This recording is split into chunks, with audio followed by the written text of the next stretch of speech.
Dodi, today I want to talk really big picture and then refocus on the industry of biopharma itself. How so? Well, by looking at the big picture through some of the industry surveys that are out there. Okay, so those big reports that look at issues within the industry and come to some really smart conclusions. Exactly, and these really are worth reading. I mean, there's a lot of content in them, but they give you really good insight into where the industry is going, the possible solutions that might emerge, and show us what the future of bioscience and biopharmaceuticals might be. And that's really what matters on today's episode of Discovery Matters.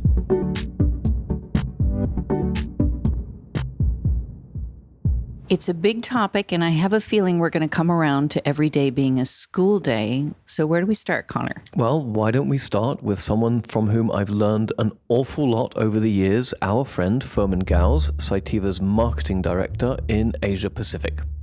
I'm actually a scientist by training, a PhD in tropical diseases. So I've known that supply of medicines has always been a challenge, and it has been a challenge for many decades.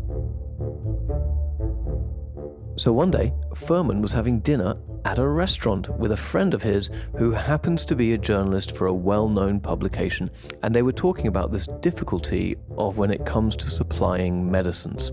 And how it pertains to the industry today and how we understand those dynamics.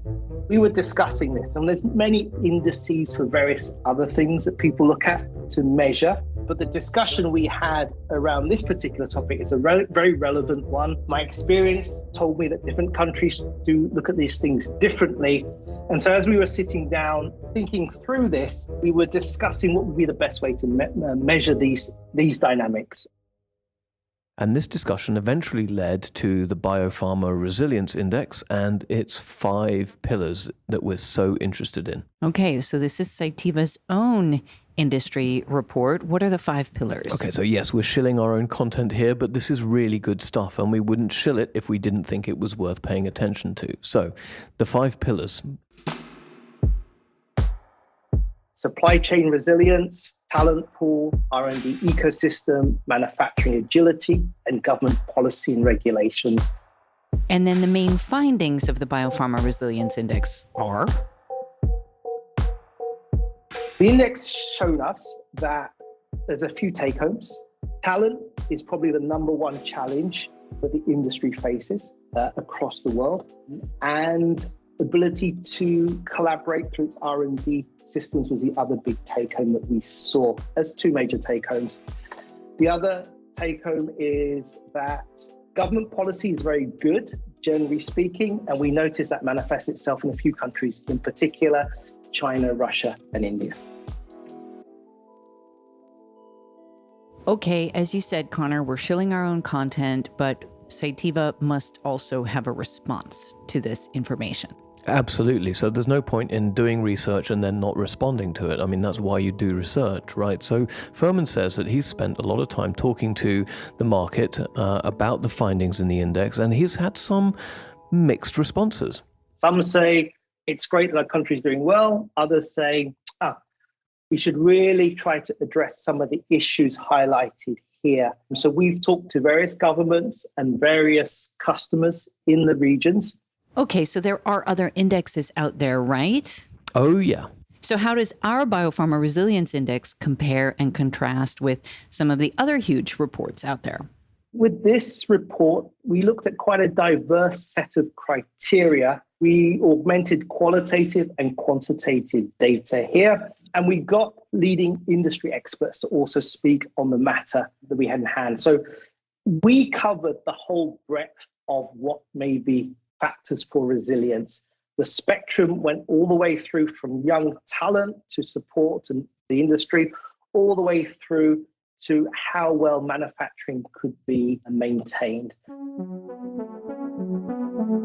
Okay, so we know Firman, he's part of our team, but I think we should leave Firman for a moment and leave the Resilience Index and look at what else is on the reading list. Absolutely, let's do that, because reading widely is what leads us to better insight.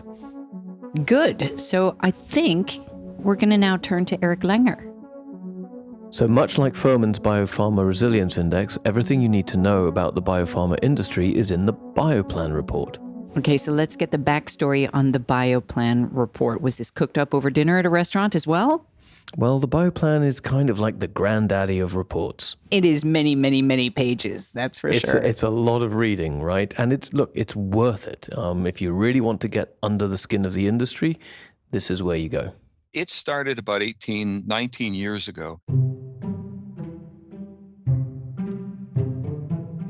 The industry was starting to experience a significant capacity crunch. And if you recall back then, everybody was talking about the Chicken Little, the sky is falling. There's no capacity and all bad things will happen. Oh, I remember that panic well.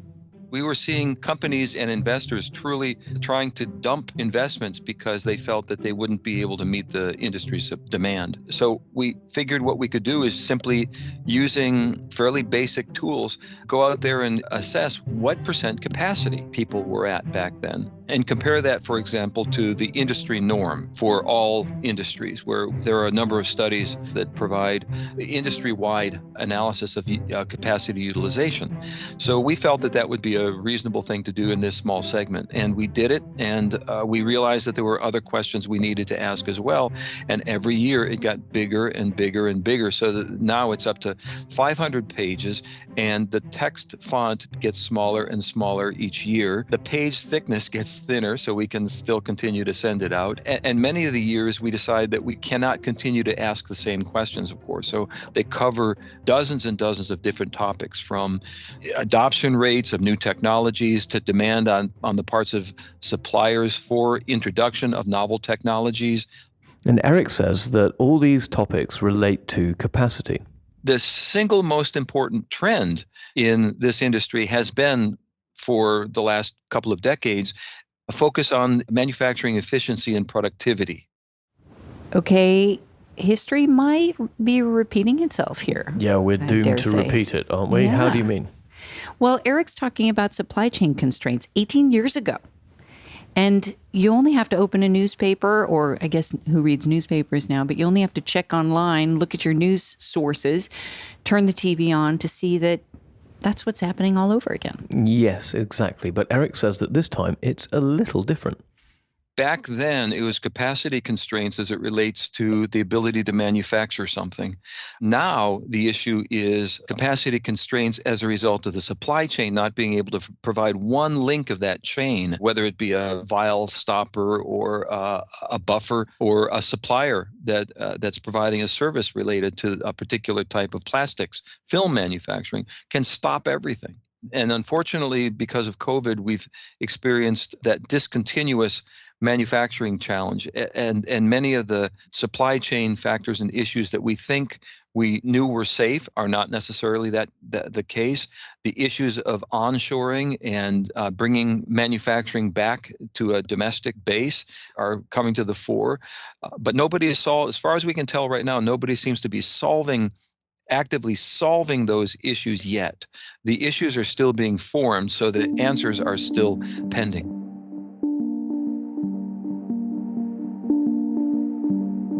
I heard Eric say earlier that this report started when the biopharma industry was much smaller. And we've seen, especially during 2020 and 2021, that the vocabulary of the biotechnologist has really come to our kitchen tables. Yes, it's amazing, right? Isn't it? I mean, I was having a conversation yesterday evening in an Uber with somebody in the telecoms industry, and they knew what mRNA was. People know the names and manufacturers of their vaccines. I mean, that's never happened before. So what does Eric think about this level of common knowledge? I think one of the things COVID has brought forward is the impact that biotechnology can have on the global population, really. Everybody gets touched by this, literally. And the fact that we're seeing this industry solve this problem, I think, is a testament to the industry's resolve, the background it's had. We did a study last year on impact of COVID on manufacturing, and one of the comments we got from one of the respondents was essentially something along the lines, this industry has been preparing for pandemics for the last 20 years, so this is no surprise. By preparing for it, we've been able to meet this need in an amazingly rapid fashion. So I think what we're seeing is the industry just living up to its own expectations over the last number of decades to be able to meet the needs of this pandemic. On top of that, people, when we've talked with literally hundreds, if not thousands of people in this industry, we find that there's an amazing, remarkable dedication to healthcare and public health.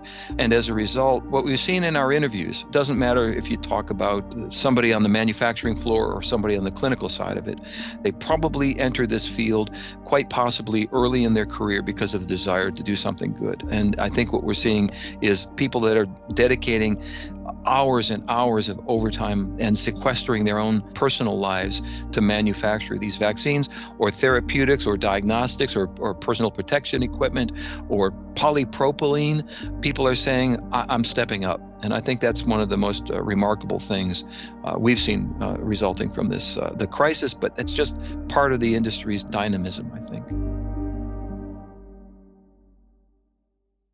So we were talking earlier about the Biopharma Resilience Index and some of those results. Now that the BioPlan report is in its 18th year, what are some of the results in that report? Well, Eric says that one of the biggest themes he sees is the evidence of continuity and strength in the industry. While COVID pops up as the major factor, it doesn't change the order, for example, in one of the questions we've asked, which is something along the lines of what is the biggest single trend you're seeing in this industry segment? And of course, COVID and the impact of COVID shows up right at the very top. Everything else just gets pushed down. And so when we were looking at the remaining trends, they were similarly in the order they were in prior years. There were just not as many people saying, this is my number one trend. For instance, productivity and efficiency took a nosedive. Because many people who were focusing on productivity and efficiency are now focusing on fixing supply chain issues or shortage of single-use technology issues. And that's become what literally keeps them up at night. Connor, I'm really longing for the customer perspective right now. So customers who are so integral to these kinds of reports and surveys, it's their voices that add up to the conclusions that are made in this report. So exactly, and we are nothing if we're not market-oriented in our approach to everything that we do. So here we go. Hi, I'm Richard Wang. I'm the CEO of Neukio Biotherapeutics. We do the cell therapies for oncology and cancer treatment. So Dr. Wang is a Cytiva customer and what we call in the industry a key opinion leader. And for him, the talent issue is the most important factor and something that he focuses on when he's reading through indexes like BioPlan and the Biopharma Resilience Index. We're doing something very innovative and we're working on new modality. I do think talent issue continues to be a very big issue for us, especially operating in China, which does not have a long history of developing novel medicines or therapies. Of course, the pandemic doesn't help that either because it's almost stopped the people across the board to having this kind of opportunities to maybe coming back to work in a small startup company like us, or going out to have a opportunity to get more trainings. So where does Dr. Wang find this talent? He says he has to either look outside of China or put in the effort in China to develop it himself. That means it may take a longer time. It may need more patience to develop those talent. But in terms of reaching out, Dr. Wang says he has seen a rise in headhunting. It's really booming. So there's no way that you don't have a chance to reach out. Rather, that you often with one available talent, there are multiple headhunt service try to arrange to have that kind of a conversation and interview.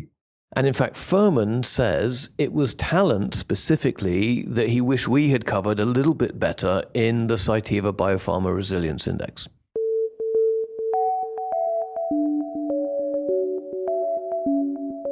Talent pool number and availability is clearly there, but diversity within that talent pool, how do you make the most of the available talent pool within a country or internationally, wasn't looked at in detail. I think the other area that I reflect upon where the index perhaps isn't so strong is funding and capital flows. As we know, there are pockets of biotech innovation around the world, and capital flows tend to align very closely with that, and that's something that isn't captured in the index.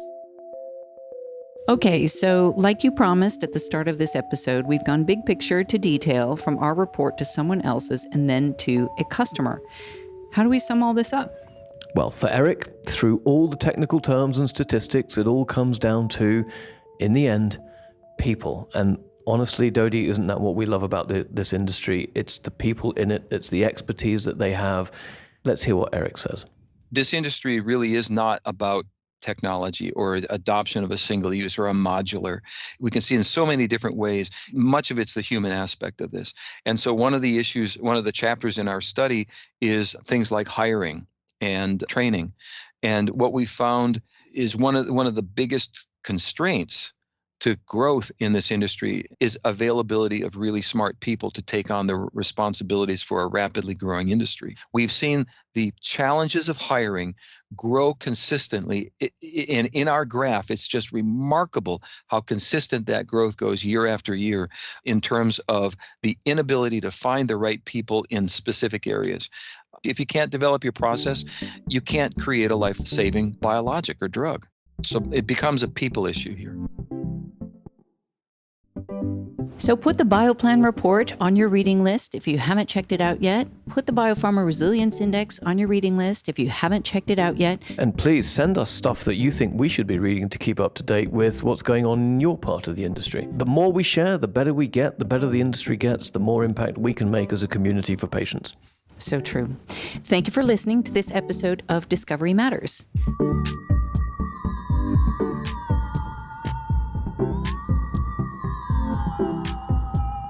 Discovery Matters executive producer is Andrea Killen and was produced with the help of Bethany Grace Armitt Brewster. Editing, mixing, and music by Thomas Henley and Banda Production. My name is Dodi Axelson. My name is Connor McKechnie.